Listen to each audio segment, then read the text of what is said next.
Well, good evening. It's 7 p.m. It's a Monday evening. It can only be Men Up with Tshidi Lethwane. We are live on the Mzansi Urban Facebook page. We bring you yet another conversation with men, another conversation with Tshidi. It is your girl all the way from Bulobedu. And as usual, we bring you a favorite man of the day. We bring you a man crush. So as expected, I'm not alone. I'm tonight with, I traveled all the way to the Eastern Cape. So ndizawuthetha isiXhosa ke namhlanje. And don't laugh at my Xhosa. Don't laugh at my Xhosa. I'm gonna so try. Today I bring with me a martial arts instructor, martial arts practitioner. So just somewhere in the middle, we might just teach you how to play karate. You never know. So keep your eyes here logged. And he's also an occupational therapist. So he's joining us tonight for the hour. Help me give a warm man up welcome to Mr. Zamile Tom. Good evening, sir. Good evening, Tshidi, and good evening to your listeners. How are you this evening? I'm good, Tshidi. And how are you? I'm fabulous. I know I said you're from the Eastern Cape, but you just right around the corner. You are in the capital city. How is Pretoria this evening? Pretoria is quite lovely, actually. It's just getting chillier now, but it's been a nice hot day. And Pretoria and Chile in one sentence. That's not possible. Winter is upon us. Winter is upon us. Yeah. Kaloku Pretoria is in Limpopo, so you are there at the equator and it's very hot. How can it be cold? How can it be cold? Maybe it's the Eastern Cape in me. Or it's just jumping out the mountains. You're imagining the mountains and the cold sea breeze. Okay, wow, no problem. I don't blame you. Okay, so La Ekaya and Men Up, I like my guests to introduce themselves because I can never introduce you the way you introduce yourself, you know. So I'm going to ask you to kindly introduce yourself to the viewers and the listeners. Tell them who you are, where you're from, and what is it that you do, so that they know you before we get into our conversation. All right. Good evening, everyone. As Tshidi has said, my name is Zamile Tom. I'm married.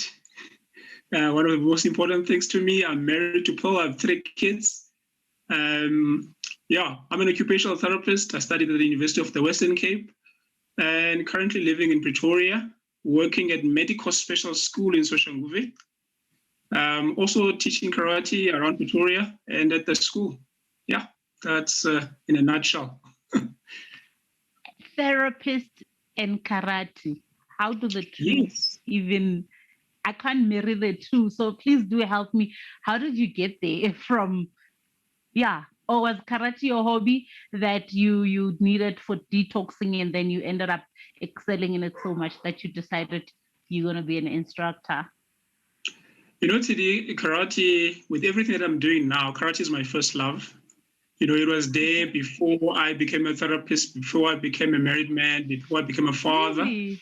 Yeah, karate, you know, for me, besides God, it's been my saving grace. You know,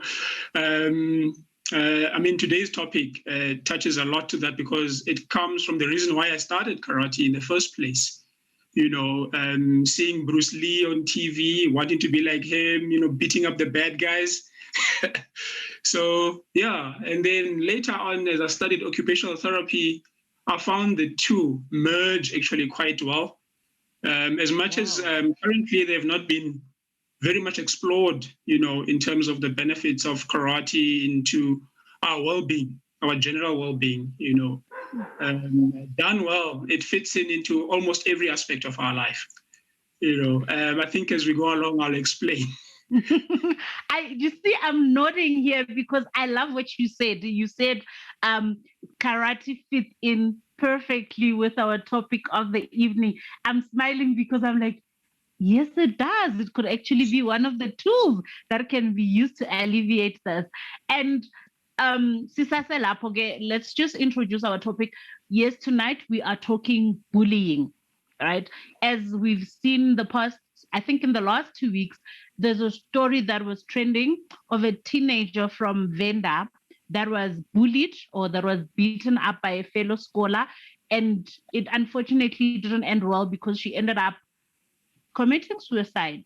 We lost a very young life to bullying, and I think that is why we are here today, to sort of enlighten our viewers and our listeners, to shed a light as to what is bullying, what leads to bullying, and how we can help our kids as far as bullying is concerned, help them protect themselves or help them alleviate the effects. And that's why I've brought here a professional with me, because you would, of course, know better.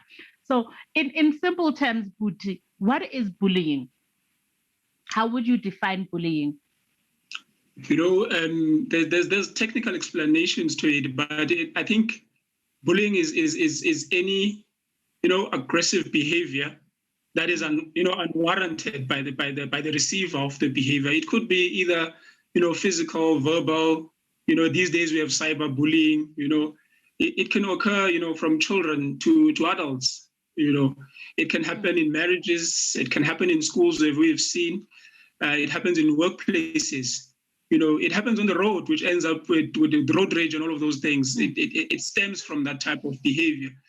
If I were to go into my profession, we will call it as an occupational dysfunction. Human beings, we all occupy our times with meaningful and purposeful activities, isn't it? These activities that we do must be meaningful and they must be purposeful. But what's the purpose of bullying? What's the meaning of it? So hence I'm saying that we will call it an occupational dysfunction. So you want to find out what causes dysfunction in functional behavior, So that was actually that was going to be my next point. Like, you got me at occupational dysfunction. Anything with a dys for me, I know it does not work. It's not meant to, or it can't. So as you say, dysfunction, to me it says it does not function, or does not function as well as it should, or does not function as well as it's meant to. Am I on the right track here? True. It doesn't give you the results that the bully. I don't think it gives them their intended results, and nor does it benefit the victim.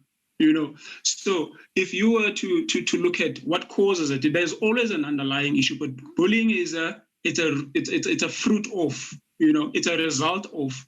If I look at it from my profession's perspective, you're looking at your psychological components, and your psychological components are basically about how do I view myself, how do I view others, how do I view the world, what do I believe about myself, what do I believe about others, So if I have falsified beliefs about myself, obviously, I'm not going to be able to see myself in a positive light. If I deem others to be better than me, I still don't feel like I fit in, So what happens then? You behave in ways that do not fit society, because of whatever is it, whether it's a trauma or whether it's a parenting style from home that has caused you to become this person who doesn't fit into society. Or we talk about peer pressure when it comes to teenagehood. And especially when you mentioned the case of Lethwane, you've got Lethwane beating up somebody else, and you've got people watching and recording, instead of intervening, So what are the underlying beliefs about that? Yeah, very early in the conversation, and you just went in deep. You went in deep. So I'm gonna backtrack a bit. You mentioned something along the lines of what a person thinks or says of themselves could also lead to bullying. When you see other people thinking they are better than you, could lead to you be bullying other people. Yeah. That to me speaks to esteem, self-esteem, and True. lack, in this case, lack of. So we're speaking low self-esteem. So Yes. are you now saying to me that low self-esteem has been identified as one of the reasons, maybe lack of a better word? Could it be one of the main leading causes of bullying, low self-esteem? Could we classify it as that? Most definitely a contributing factor. You know, Okay. I think that there's always multiple factors that are involved in this type of behavior. So having low self-esteem could contribute to the type of behavior. You know, from both sides, from the bully and the victim or the recipient of the bullying behavior. Because I mean, no one is going to come to a person who carries themselves with confidence, you know, who's assertive. You know, you're not a target. You're not an easy target. You know, for anyone who wants to take advantage of you. You know, and happy if I have the knowledge of the damage I can cause with my words, and with my physical strength on another human being, and what impact will that have on that person, I would definitely will not do that to another individual. You know, so definitely self-esteem, you know, a positive self-concept, knowing your own place in the world, you know, and in society and community, knowing that you can be as good as anybody else. You know, see, there'll always be people who you perceive to be better than you. There'll always be people you perceive to be that, you know, that are not as good as you. That's the state of who we are as human beings. Yeah, exactly. So I believe that if you remember, I talked about resilience. You know, we're getting there. Yeah, This is an onion. We're peeling the layers. Slowly we are peeling the layers. Yeah, and we talked about, you mentioned self-esteem, and like I said in the beginning, I mean, I look at myself, I can think back then how I carried myself. I can still remember how I walked around almost looking down, almost slouched shoulders. And, you know, when people said anything negative about you, you believed it to a point of you start acting in a certain way. And I think that also made me like a target for you guys, you know, to come and get scuffed in money and get scuffed in from you and all of those things, you know. So once you start changing the way you see yourself, yeah. Wow. Like I like the direction this conversation is taking, because you are tapping into territories I didn't think we would tap into. And I'm loving it. I get excited. Every time you see me smiling, that's just me having a light bulb moment. You touched again on something that also in my line of work as a coach, right? We've got things that we call limiting beliefs. That as a person, belief is very important, because that's what we base our lives on, like beliefs and values. That's what our lives are based on. That's like the foundation of our lives. That's what we believe and do, right? And if you have limiting beliefs in yourself, that leads to you not believing you're good enough, not believing you can do it or whatever. As you said now, that in your personal experience, there'd be times where you're walking slouched with head down, and to a person that's coming to you, you don't seem confident. You easily seem like a target, because you don't look like somebody that's ready to fight. You look like somebody that's given up. So now we've identified a contributing factor as well. The first one was self-esteem. Now we're speaking to beliefs. So to somebody out there that is suffering from that, from limiting beliefs and esteem issues, as a professional, what would you say to them in an attempt to assist? How do you say they need to change that? I'm Niti tonight. The aim of our topic is to help assist and alleviate the effects and alleviate the victim mentality.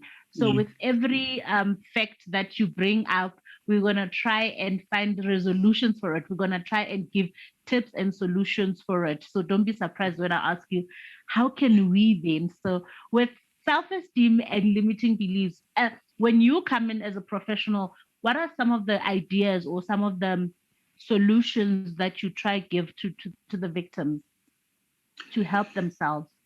Yeah, I think this is where also karate might come in. yeah, most definitely. You know, as a tool. When it comes to, you know, my mindset was from the. I know a lot of strategies that are there now are mostly based on wanting to stop bullying. Mm. You know, and like I said, I'm 41 years old now. You know, I've experienced bullying between the ages of 10 and 12. And I'm sure there are people who are older than me who have experienced bullying. So, and I know people don't want to say that we must accept it as part and parcel of our lives, as much as people don't want to accept the fact that we live in a very dynamic society that seems to be having, you know, violence is part and parcel of human beings. You know, it's been there since time immemorial. So are we going to say that people must stop bullying for how long? Are those strategies working for us? And if they are not working, is it not time for us rather to say, can we tweak something in our, like specifically in this case, in our children, as we raise them in such a way that they carry themselves with confidence. With You know, pride. they believe that it doesn't matter where you come from. You know, you can compete with somebody. You grew up in a shack. You can compete with somebody that lives in Sentin. Just because they live there doesn't mean that they are better human beings than you. You know, so instilling those things in them, instilling those beliefs in them. Like I told you, I work in a special school, and most of the children that do come there, some of the things that I would ask them, is, do you know why you were referred to our school? And they start telling you that, you know, they can't learn and all of that and all of that. And I'll say to them, the first time you came to our school, you were brought by your parents. You know, maybe when you come weeks later, you've learned how to use public transport. You've learned where this is at school, where that is at school. So where is your ability not to learn there? Because you've learned these things, you know. So so that's a way of saying to them, you know, people see you differently, but you have certain abilities that if you were to put your mind into them, you realize that you're actually a good enough individual, you yourself, you know. So it's first is to challenge their negative self-beliefs. You know, somebody else will say, you know, but, you know, who am I to go to university? But who are you not to? You know, you were born here for a reason. God could not have allowed your parents to come together and bring you here for no reason. So therefore, you have a role to play. So I challenge the kids that I work with. I work with them the way that I'm saying to you. I challenge their negative self-beliefs.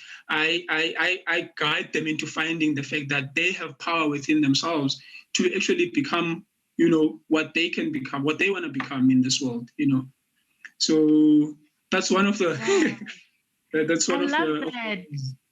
I absolutely love it, because you are now just challenging them. You're challenging their perspective in a way. Uguti, all their lives they've believed they are not good enough. All their lives they've believed they can't do stuff, and because that's also been drummed into them, the parents busy telling them, you can't learn like other children, you can't do this like Sbanbani, comparing them to their peers and whatever.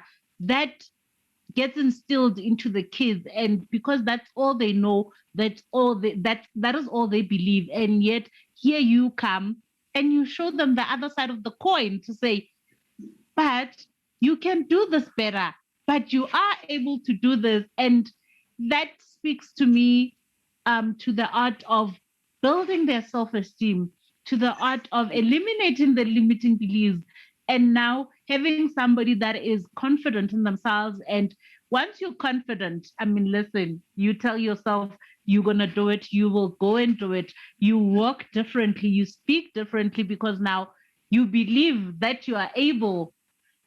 Wow. Exactly, Wow. Tshidi. You know, and hence for me, like we talked about the martial arts before. You know, it is definitely a platform for me to actually also carry out that type of a message to our children. Because, I mean, as a martial arts instructor, you can see the kid that does not have, is not out there. He doesn't, or she doesn't speak, she doesn't interact that much. So because it is a controlled environment with certain expectations that are known to the child in terms of where to stand, what to say, following instructions. So some of the easiest things that we start doing is, when we're doing exercises, we let everybody count. And you have to count loud enough so that everybody else can hear you. So as little as that is, some people who maybe don't want to speak in front of people, who maybe have, they don't feel like they have that ability, but within the karate class, they are counting loud enough from 1 to 10. They come in front and they demonstrate, if they get the technique, even if they don't get the technique, but they're doing it right. They come in front, they demonstrate it to the group. It's not necessarily about the group learning the technique, but it's about the individual coming to stand in front of others and actually showing them something. So that's also one way of using, martial arts to actually build up the self-esteem of children and even adults. That's amazing. Like, I'm sitting here, I'm thinking, Nia lawyer, martial arts. Nia lawyer. And as you spoke earlier about Bruce Lee and now bringing martial arts, in my mind, it's ringing. Kind of what is this movie? The Wax On, Wax Off, the Karate Kid. Karate Kid, yeah, the Karate Kid. Yes, yes. He came there with Mr. Miyagi, not knowing anything. But Mr. Miyagi, I think also it speaks to what you were doing. He used what the boy had to teach the boy life skills. Here's a car. I'm teaching you. He actually tricked him. I'm teaching you how to polish a car, but he was actually teaching him moves for karate. Because works on, works off. You are exercising the muscles. True, wow. True. And you have so many other things that are built within it. If you're looking at the fact that we have a grading system for different belts, so that means then you must be confident enough to say, I'm going now for my second belt, for my yellow belt, or for my green belt, or whatever. And that requires you to know a lot of different things, the commitment required. If you're going to tournaments, I mean, the anxiety you feel facing an individual from nowhere, and so it helps you to be able to self-regulate. And as much as we do it with play there when we're doing sports, it generalizes into your everyday life. You can feel the anxiety and still continue doing the things that causes anxiety. You might not feel like, that's that you can do it, but once you get onto the floor and you start performing, and there's judges and there's referees, that does help you to build you up. And in my experience, And I'm sitting here smiling again, as you mentioned, in the different ranks, the different levels. To say, once I get a certain color, that's motivation for me to go to the next one. And the more of these belts and levels I attain, the more confidence it builds in me, and the more I want to go for the higher level, because now I believe I can. True. Now I believe I can. There's evidence that I can do it, because Nankama belts I've got, and I look at the other one, I'm like, but if I could get that one, what's stopping me from getting the next? Of course. Yeah, lawyer. I'm gonna say it again. Yeah, lawyer. It's definitely, I think but now there's a lot of literature that's coming around using martial arts therapy. Even from issues of GBV, for example, gender-based violence and all of that. If one were to find, but you need to, this is the other key issue, you need to find a person who understands that, who understands the therapeutic part of the arts, although there is those by chance, whereby you find somebody teaching karate, and they're teaching you hardcore, you're training, but over time, you definitely are a changed person from the time you started, in terms of your confidence and, how you carry yourself, and the belief that, there's nothing that I cannot overcome, because I'm getting pushed into doing 50 push-ups, 100 push-ups at a go. That works on your mind and builds strength in you. But there are people now who are, psychologists. Some of them are educators. Some of them are occupational therapists and social workers, who are actually realizing that we can structure these in such a way that we facilitate healing from people who've experienced trauma in their lives. We can take children who have experienced bullying or who have been victims of bullying, put them in a martial arts therapy program that over time will yield, these positive results. I know locally there is a few people who are writing, but they're not writing like academically and all of those things. Mm-hmm. But a lot of overseas studies and journals are there. People are doing their master's program basing on, the behavioral problems and martial arts. And bullying is a behavioral problem, and also the fact that the one who's being bullied is unable to stand up for themselves because they're feeling overpowered and all of that. That also in itself is a behavioral problem, because, you have the ability within you. It just needs to be turned on, So there's definitely latent potential in martial arts. And as we're facing so many issues in our schools today. I'm going to base my perspectives on school in light of the case of, that you mentioned in Venda. Yeah, I work in a school. I have small kids, my eldest is 8 years old. So you think about these things, and you want to contribute into a society that they'll be able to have a well-rounded life. And if the challenges out there, are as harsh as we see, let us strengthen our children to be able to cope with them, So definitely martial arts, parenting skills, having health professionals in schools. Currently our government puts health professionals in special schools. And I think it's a mishap. You need to have health professionals even in our mainstream schools. If you're looking at this, currently this case again, that is on the news, is that specific child now going to be sent to somebody so that she can receive some kind of treatment? Is there somebody who's going to investigate why did she act the way that she did, in that specific school? Is there somebody who's going to look at those kids who were there, who were bystanders and watching? Is there somebody who's going to go and investigate there what caused them not to intervene? And if that's what we see in our children, Tshidi, how about us as adults? If my neighbor is screaming, am I going to say, it's got nothing to do with me, it's their thing? We understand. We are one. So our society, has to, we really need to change the way we were doing things, more specifically, Rona Basotho, as Black South Africans, because that's what we've been exposed to. We need to ukungena indaba zabantu, or else we are going to end up with a dysfunctional society. You're deep, yes.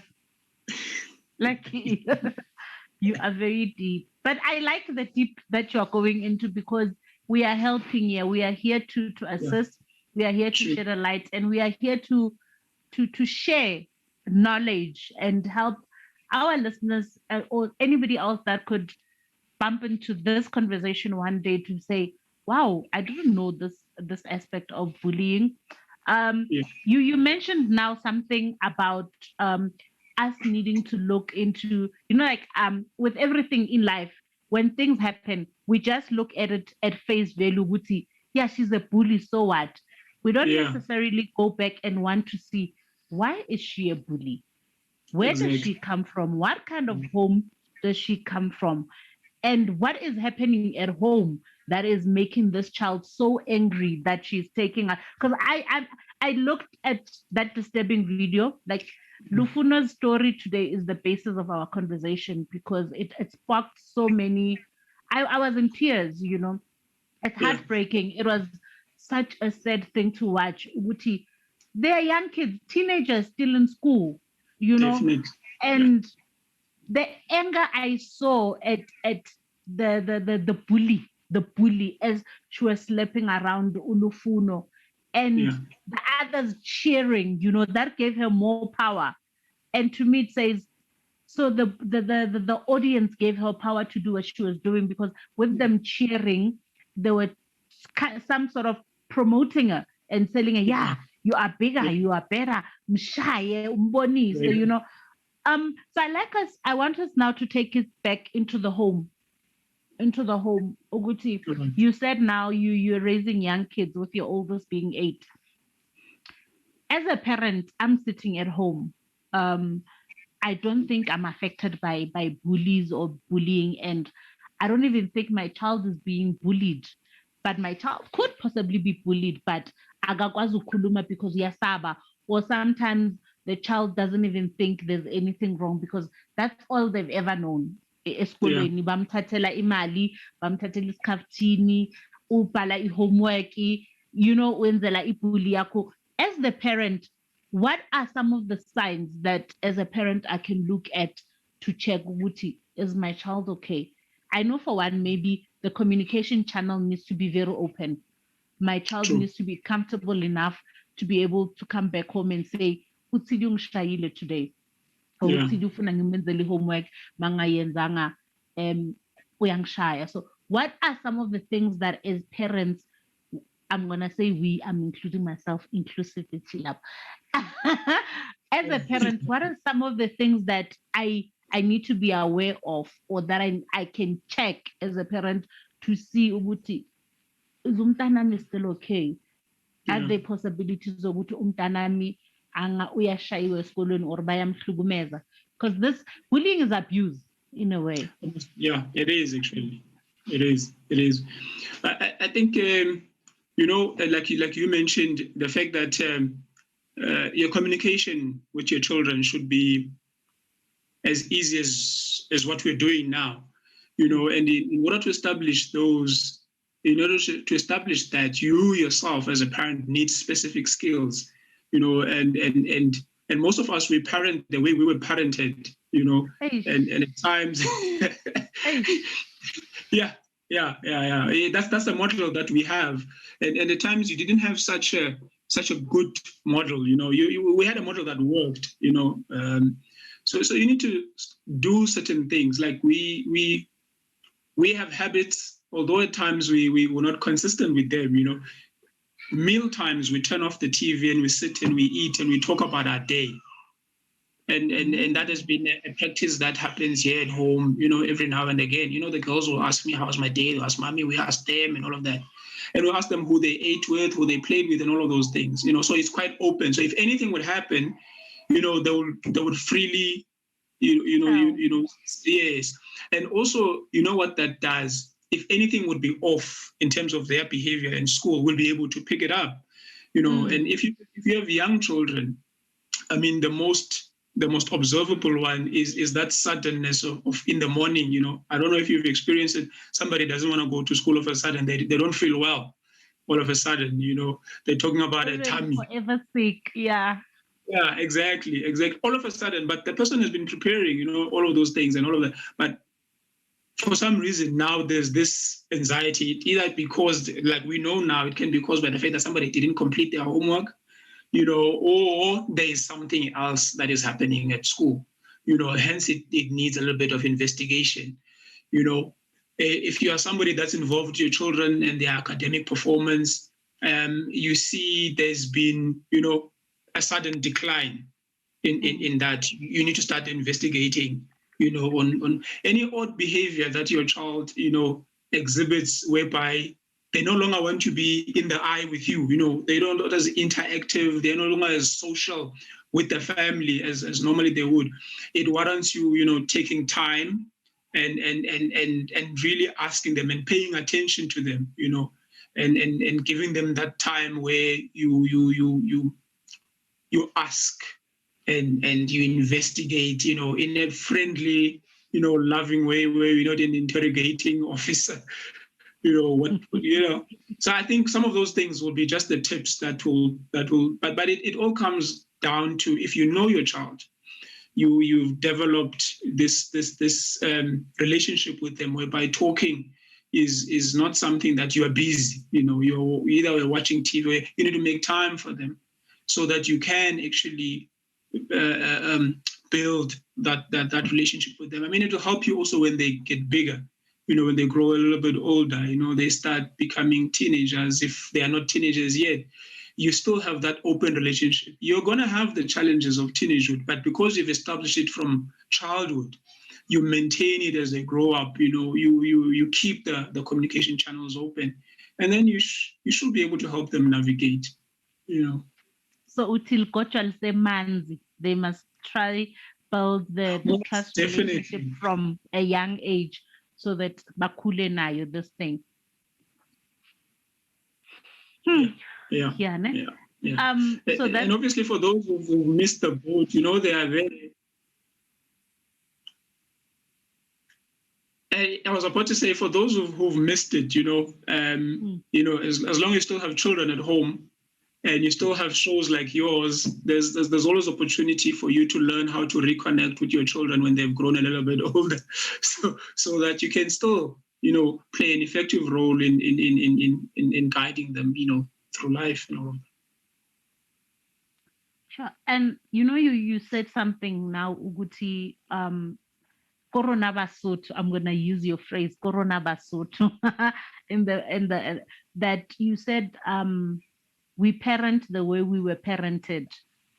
That's why when you said that, you see, I was like, because our generation, the communication channel was not open.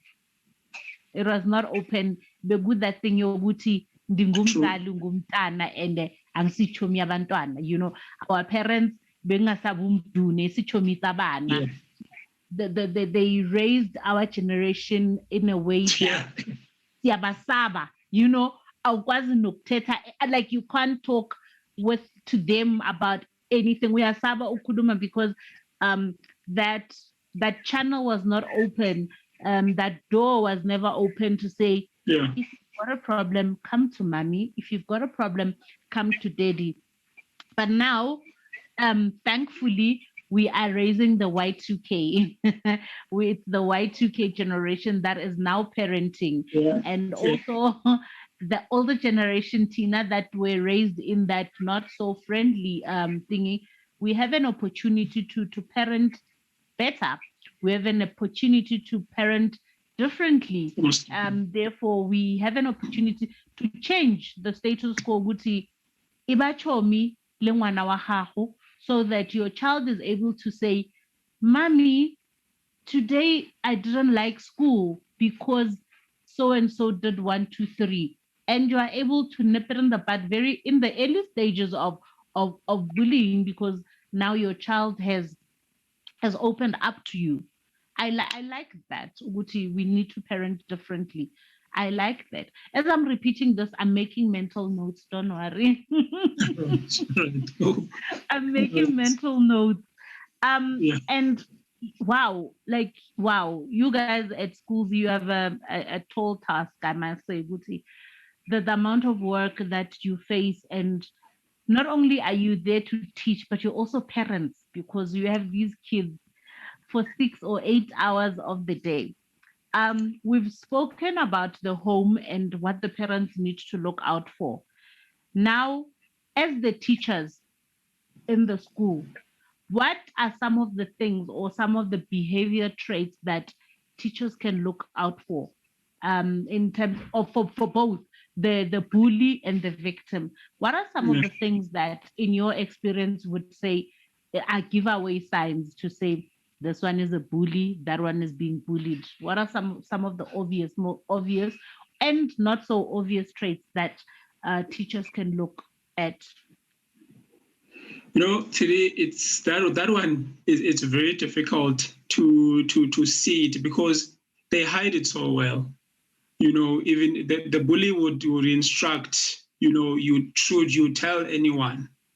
So even if you've observed something, you've observed a certain behavior, and you want to take that child aside, and talk to them, chances of them saying Smang Mang is bullying me, Smang Mang is taking my lunch money, or I'm paying protection money to Smangmang every day, so that others don't come. He will tell me, every day I'll give him a 2 rands, for example, and that others don't come and take. So he'll protect me. It is difficult for us to see it because of that. We only become aware of it when it has become so obvious, as this case that's now. Yes, when somebody maybe at the end has decided that they're gonna stand up today, and then now the bully starts becoming violent, and then when we investigate, when we find out, no man, this behavior has been coming along for quite a while. So that's the challenge in schools, is that you won't see it as much as a parent will see it. So when luckily at our school, you have us as occupational therapists, you have a social worker, you have people who really want to be there with children, so they will try by all means. Some children are from homes whereby they are only raised by grandparents, or they are raised by a single mother. So you find them becoming too attached to us as male educators, and then you kind of like become friends with them, and then they tend to open up about the home, about the life, and all of those things. So for us, that has been one of the things that become key, is we become not friends, but we become very open with the learners. We become friendly with them. We're not just Menir Tom, I'm also Menir Tom, whom whenever I have an issue, I can go talk to him. Exactly. In our school, one of the lucky, I think we are lucky in the way that we can intervene. I can ask the principal one day to do a home visit.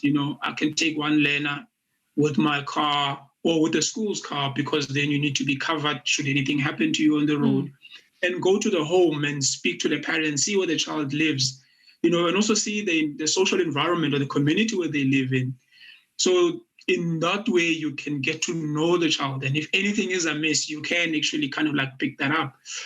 But it is not as obvious. So to the teachers out there in our country, it's always an undercurrent up until it explodes.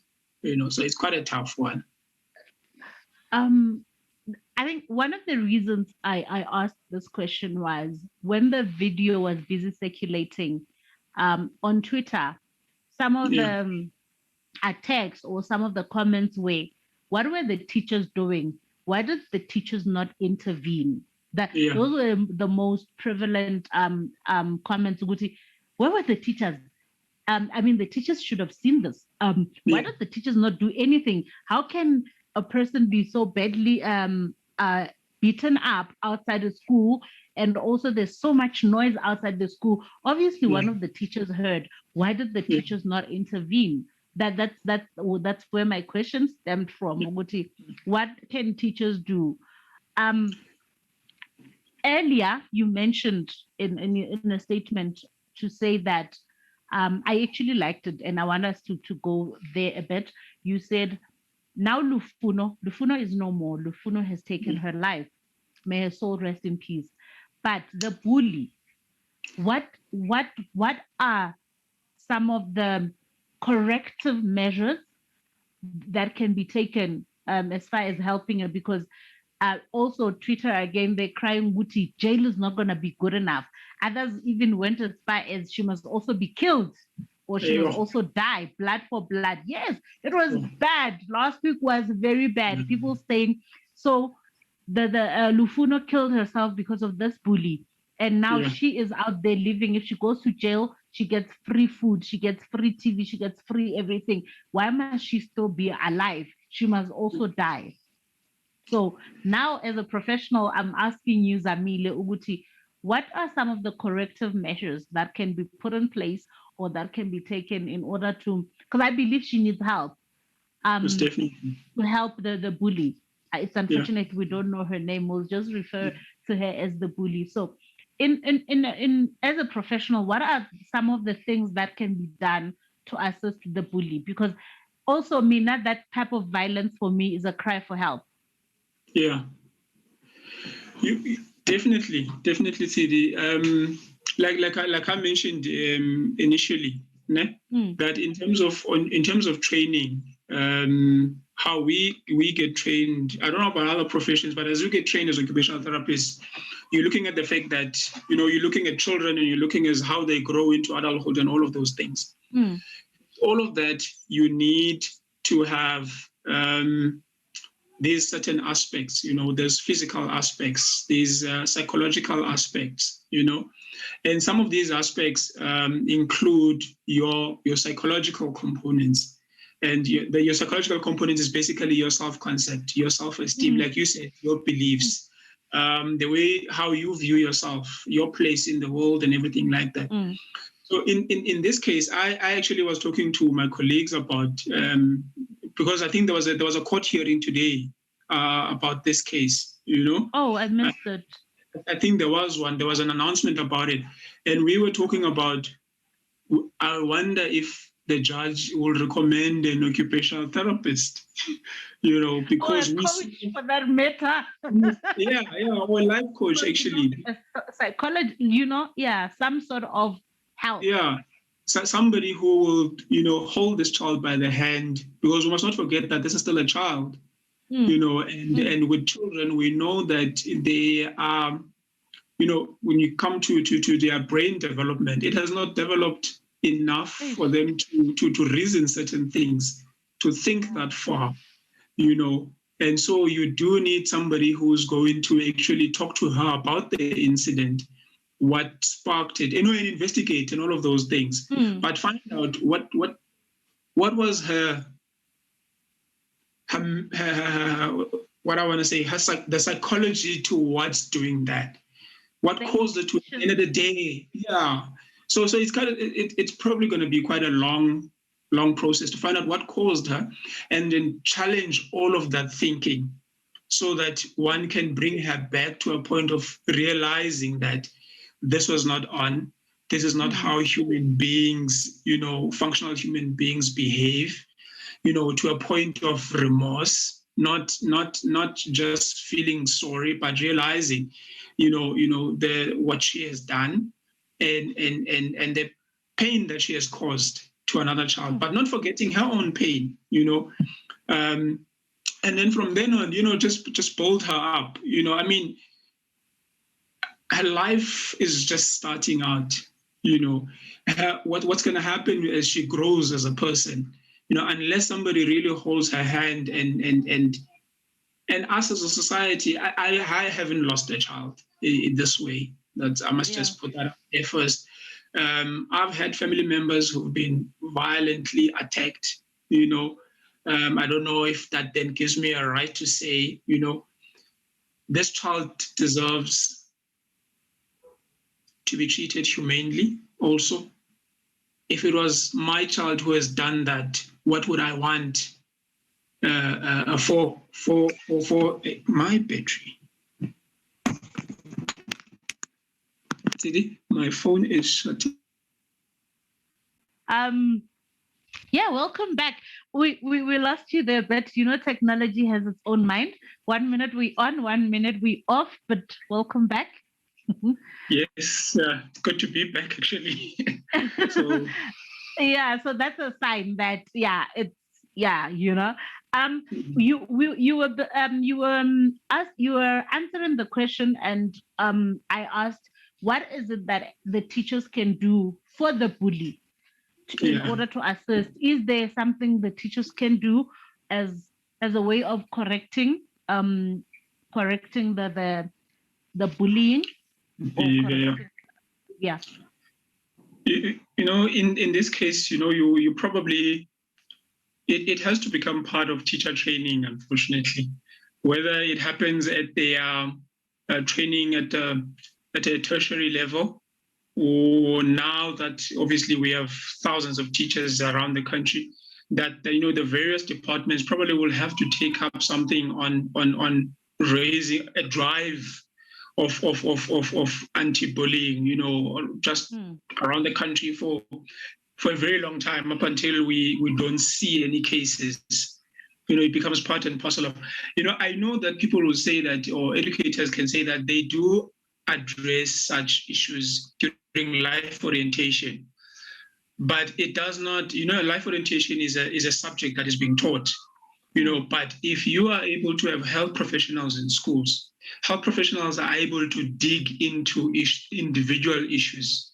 If I'm running a group of 12 children with bullying, there are things that I can pick up as a health professional, that I can pick up from the different children, of which I can then take those children one by one and dig deeper and be able to find, maybe you diffuse something that would eventually manifest itself in this type of behavior, and you're able to diffuse it, you're able to empower the parents. But the challenges are multifaceted, Tshidi. You will want to intervene with the child, but the child goes back to a home environment. Now you want to talk to the parents also and impart certain skills to them, but you find that the parents also are doing a 6 to 6, or they're doing night shift and they're sleeping during the day. So that's the difficulty you get more so in our low socioeconomic societies, in the communities whereby people are doing more labor jobs. They work quite long hours. So the least that the schools can do is really doing national drives in schools. Get health professionals to actually work with schools. The government has lots of occupational therapists, social workers, and other health professionals that are working in schools. Those people can be used, and some of them, are on retirement, and they have valuable skills that can be used for national drives, to make sure that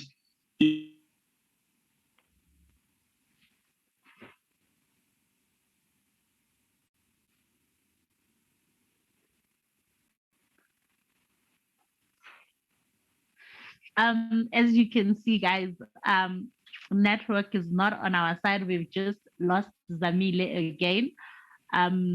Yeah, man. And we were just getting into the conversation. And he was trying to give us pointers as to what the educators at school can do, what the teachers can do in order to assist or in order to help alleviate this thing that is bullying. And also he gave us pointers as to what the parents can do at home, what you can do, and how you can start being observant in your children's lives, like how Nali relationship with your kids, you know how they behave on a daily, and as soon as bats are or they're doing something different, that is a sign to say something is amiss. We thank Zamile so much for coming through and wanting to help us. He's not out of it, not that easily. He's definitely going to come back so that we continue this conversation. Korefela today, yeah, the things of the internet. You have plans, but something else happened. So we've now lost him because of coverage issues at his place. But thank you again so much for joining us on this week's conversation where we were talking bullying and how as parents and teachers can work together in trying to alleviate this, as how parents and teachers or the schools themselves can work together in trying and helping these young ones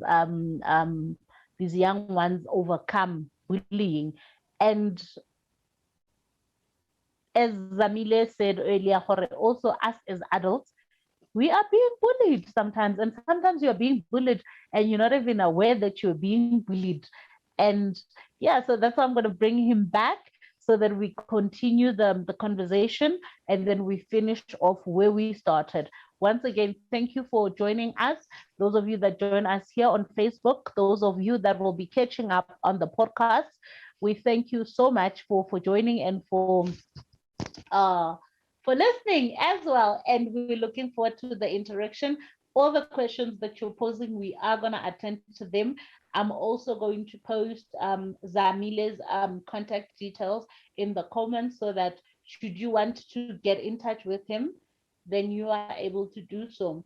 Lethwane, thank you so much for joining us. Thank you for always showing us love. Thank you for always making this appointment every Monday at 7 p.m. right here live on Mzansi Urban. Tomorrow is holiday. Human Rights Day. Is it? I don't Freedom Day, man. Freedom Day. Yeah, Freedom Day. Enjoy your day tomorrow. Be safe and keep the love going. We'll love you here on Men Up. We appreciate you. And to Zamile, thank you so much for spending the last almost hour with us. Thank you for your contribution and bless up. Bless up. We're looking forward to having you here again. From me, Tshidi Lethwane, it is goodbye.